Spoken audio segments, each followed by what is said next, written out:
Hello, I'm Charlene Mosier from Sound Sewing Silverdale and the PFAFF Creative Sewing Center, Lacey, Washington. Today I'm going to demo for you the PFAFF Expression 720.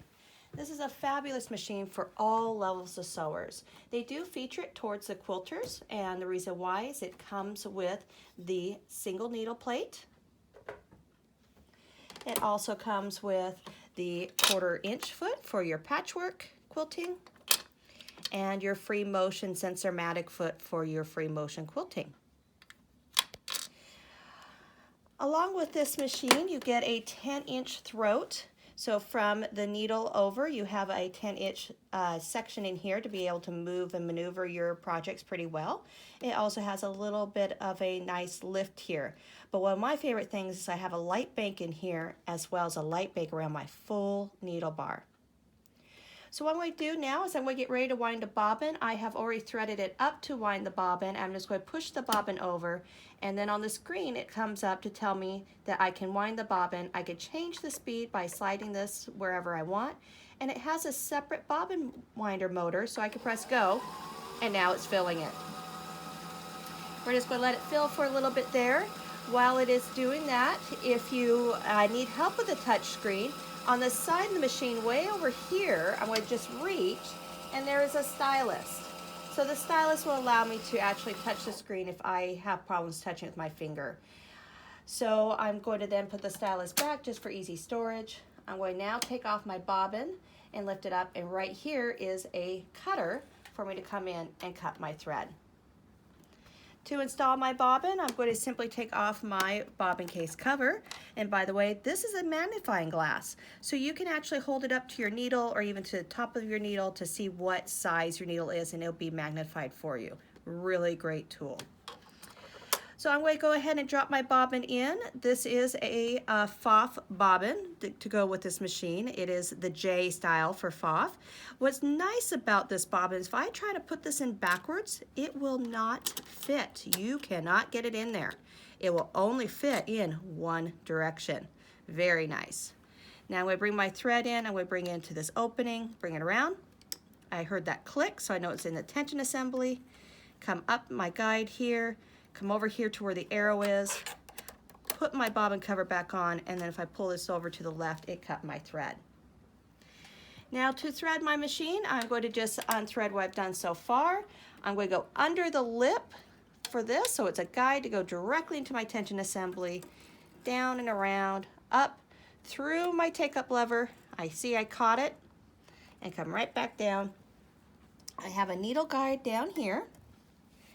And then I have a needle threader. So I like to put my foot down, and I'm going to come down with my needle threader. I'm going to grab it, come straight down all the way, go into the flange, and when I go to release it, it thread the eye of my needle. Absolutely cool. Love that. Okay, so now what I'm going to do is I'm going to put on my everyday sewing foot. So it does come with all your standard feet.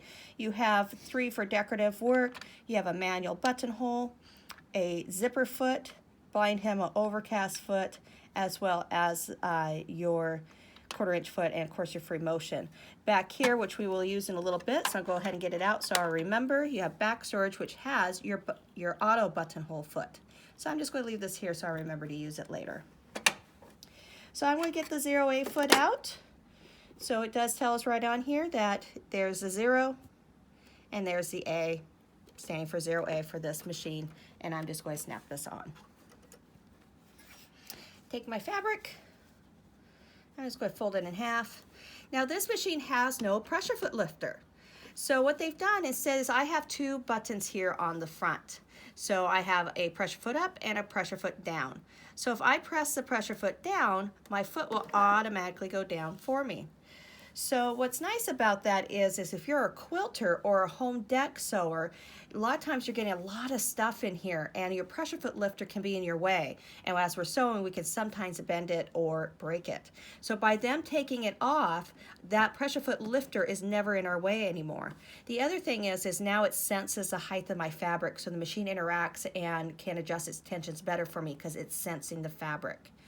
Well, if I want to be on the edge of this fabric, I've went ahead and put the foot down, but I need to get closer. over here, I could just press pressure foot up and have it go all the way up and then try again and come down, and I may not be exactly where I want it to be. So if I press down again, my foot then goes into a hover mode just high enough for the thickness of the fabric so I can then pull my fabric right in. The other neat thing is I'm just going to start to sew and the foot will automatically come down for me. And then away I go.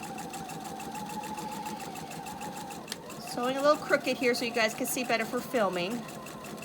Now I'm going to press my scissor icon and it's going to automatically tie off. It's going to cut and then it's going to raise my foot for me. So I have a nice seam here. And then it pulled both tails to the back and cut them off for me. Pretty awesome. So now with that, I didn't get a tie off at the beginning. So get the tie off in the beginning, I do have some options over here on my screen. So I'm gonna get my stylus out so I can then touch my tie off features right here.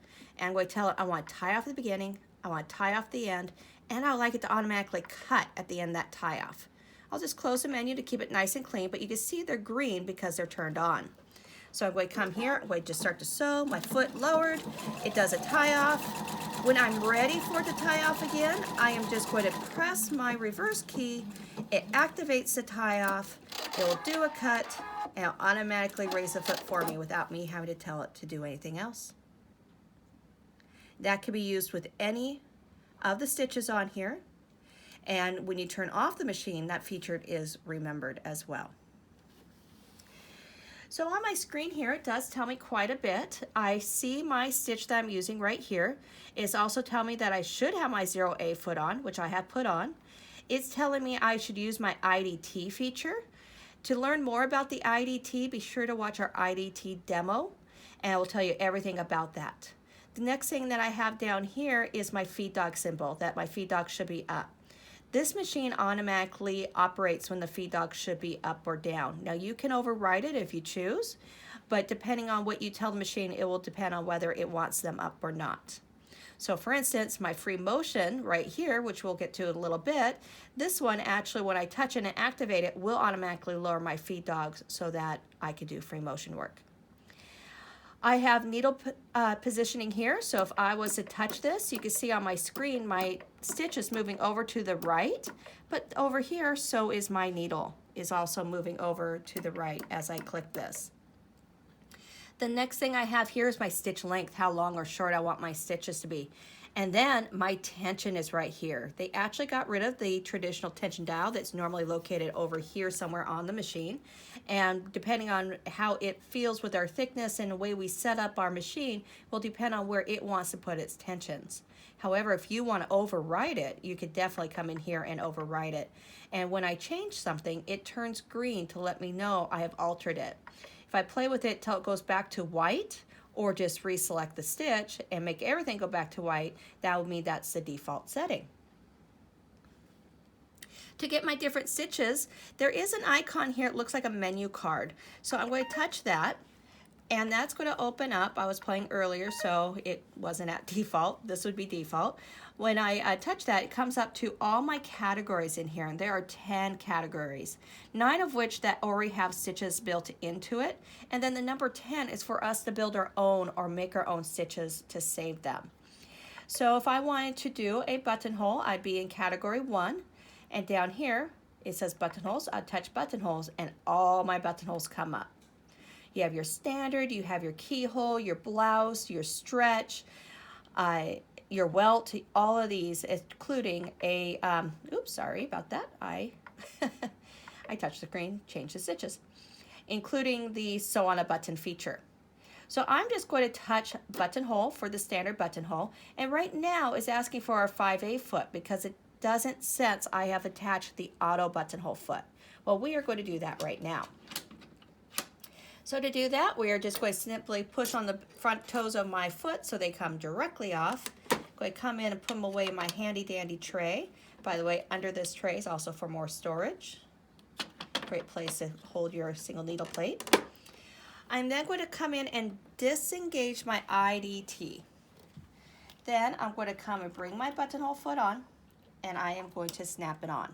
Now, how do I know which way is correct? Let me show you. when I look at my foot, there is a number on it. It's going to be kind of hard to see this one. It's inside this gray area in the middle, and it says 5A.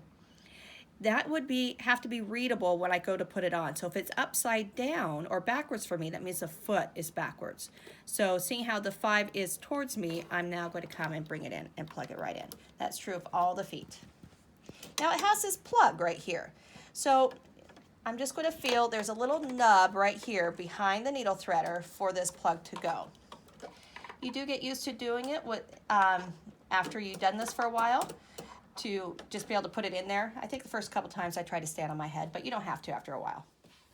Now that I've plugged it in, I know I have been successful because on my screen, it went from the manual buttonhole foot, which was the 5M, to the 5A, which is the auto.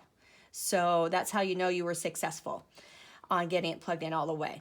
This is the width of my buttonhole as a whole from left to right. This is the length of my buttonhole, and then this is my tension again, and it has changed. When we were on straight stitch, it was a 4.6. Now at buttonhole, it's a 2.4. So if I look at this length here, if you buy your buttons at the store, you will find that they have a millimeter metric on the packaging. So if it came, if I bought one, it said 16 millimeters, I would need to add 2 millimeters to it so that I have my buttonhole from end to end the right length for that size button. If you also look right here, there's a little triangle next to this round looking icon. These don't have it. These are just symbols. But this one's telling me there's a menu in here. So if I was to touch that menu, I get a new menu on this one, which is called density. And this would change the thickness of the satin stitch itself. So all of these buttonholes have been created to be sewn with buttonhole twist, which is a little bit heavier thread. But if you're using everyday sewing thread, because buttonhole twist can be sometimes hard to find depending if you live in a garment area or not, you can actually come in here and lower that down to make it look thicker, to look like it was done with that buttonhole twist. So now what I'm going to do is I am going to, anytime you do a buttonhole in a garment or something, you always would have it interfacing. So I want to give the machine a chance. I don't have interfacing because I'm doing this from home. I just have a little bit of tear away, but we're just going to use it today. The next thing you're going to do is I do need to make sure that my arrow on my foot line up with this notch. There's an actual notch in the foot. I want to make sure they line up together. At this point, I'm going to lower my foot, and I do not have to use a foot control to use this machine. I do have a start-stop key right here. So I'm just going to tell it to go. It's going to sew backwards, do a satin stitch forward,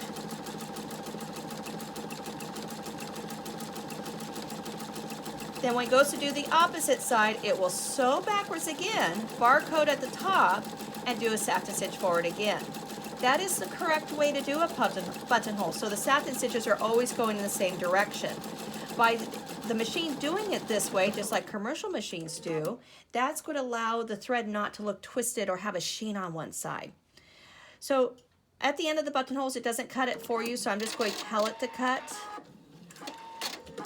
And then there is my beautiful buttonhole. So now what we're going to do is we're going to take off this foot. So I'm going to unplug it, and we'll push down and take it off. And we'll just put it away. Really nice, convenient place just to get it out of the way. So just also want to point out, because I forgot to do it a moment ago, is if you have a jar of buttons and you don't know the size, there is a metric millimeter ruler right here for you to measure your buttons. So you can measure it. Just remember to add 2 millimeters. If it's a real thick button, I will sometimes add 3 millimeters, but I always will do it on a scrap and test it first. Now we're going to go to my 0A foot. I always snap that on. I am going to go back to my straight stitch. So I'm going to go back into my menu. My straight stitch is under category 1-1, and there we go. So I do want to show you this is a very strong machine. I still have my IDT off. I have 2 layers of denim, and this is really thick jeans denim.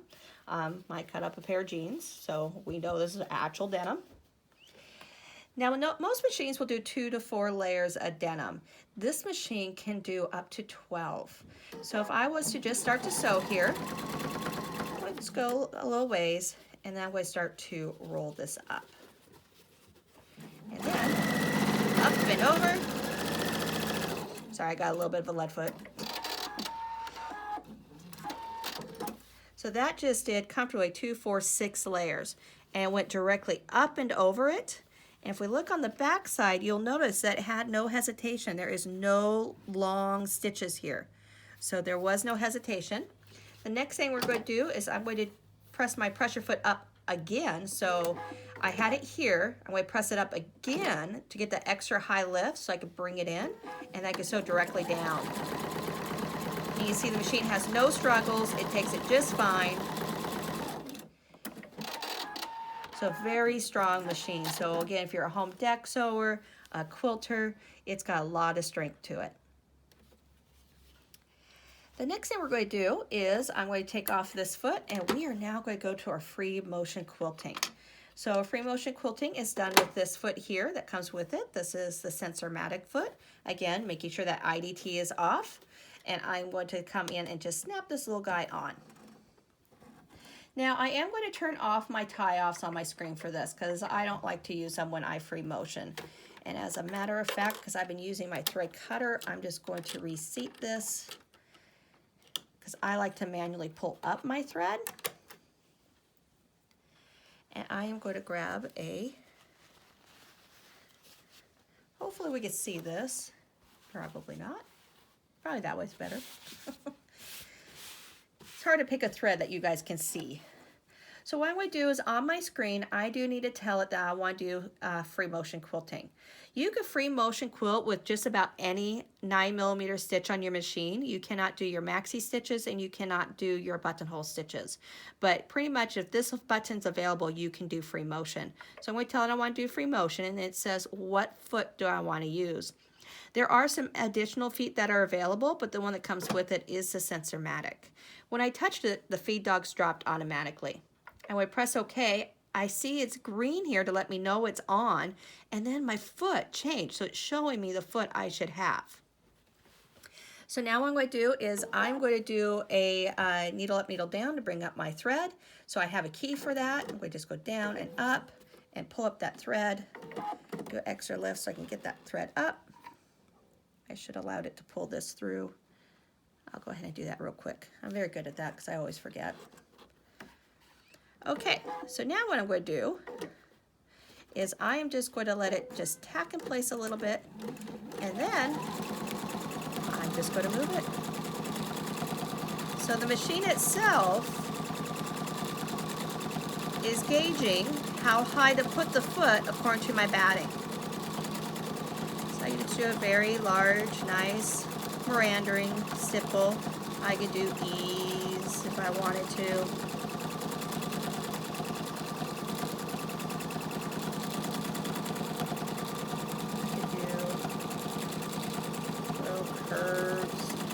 Anything you like. And with this larger space in here, doing bigger quilts or projects are going to give you a lot more room. Most machines stop about here. They have about a 6-inch or so, but this one would go to 10. When I'm done with my free motion quilting, I'll just do a little tie off here. I don't use my scissors when I'm done with my free motion quilting because again, I want to be able to pull up that bobbin thread pretty easily. So I just will come with my thread snips that we all have and thread snip it off and then come back here to my beginning, and there's the free motion. On here we do also have some specialty stitches, so you have quite a bit of 9mm sewing stitches and they're in here by categories. You do have built-in quilting stitches. These are beautiful. I love using these when I want to do something down a small border. When I go to select the stitch, it comes up and you'll see that I have these dotted lines in here which show me that that's the 9mm space and that is the actual size, and it's showing me that this is how big this stitch is. So this is considered a maxi stitch. I'm going to turn that off. I guess it is going to allow me to do free motion on that, but I don't want to. So with this one, it tells me I should use my 8 foot. So I'm going to just take this off real quick. I'm going to go to my 8 foot, snap it on. And because it's quilting, I want to use batting and everything, and then I would just go ahead and sew with it. So you can see how the fabric is moving. My job is to keep the fabric straight and not allow it to twist. I'm not holding it, I'm cupping it so I can just guide it. And as long as you do that, your maxi stitches will come out really nice and beautiful. So if I use my scissors real quick, I just press my scissors. It will go to the end before the repeat and cut, tie off and cut. This is one of my favorite built-in quilting stitches. I just love that one. Do a McCall, especially on a diagonal. I've done lots of placemats with that. So I'm gonna go back in here. So those were in your quilting area. We do have some fun exclusive stitches to this machine, to the PFAFF, I should say. And as you go up the PFAFF line, you get more and more of them. So the PFAFF Expression 720 is the one that we're on right now, and they've given us what's called single ribbon stitches, double ribbon stitches, and triple ribbon stitches. You also have on here what's called stacking stitches, and then what's called floating stitches. So I have a sample of some of them here. I have them on this wallet that we did here. This is a single ribbon stitch. That ribbon is actually sewn in while the decorative stitch is being created. Then this in here in the middle is stacking. I hope you can see that. It's kind of hard because this is on a cork fabric. So a stacking stitch is when you use one stitch, which is we put down first, which was the kite tails, which we had in green, and then you go back with its corresponding stitch, which this one was hearts, and you sew it right on top of it to give more of a dimensional stitch. Then we also have candle wicking stitches, which are found in the optional feet menu number 9, and these are the candle wicking stitches here, and then there's also some for other feet that we have available for the machine. So some of the more ribbon stitches I have here. As you go up the line, you get more and more of them. So these are ribbon stitches that are available. And you can do fun things like putting 2 ribbons together to make a fun little twists at every other turn. You see 2 of them. You also can use different widths of ribbons. This one here is the double ribbons. I really like those. Unfortunately, I don't have any of the triple ones sewn out yet. That's my next job. So this is the Expression 20. If you have any questions, feel free to get a hold of us, and we'd love to answer your questions or go back to our email to see more about it.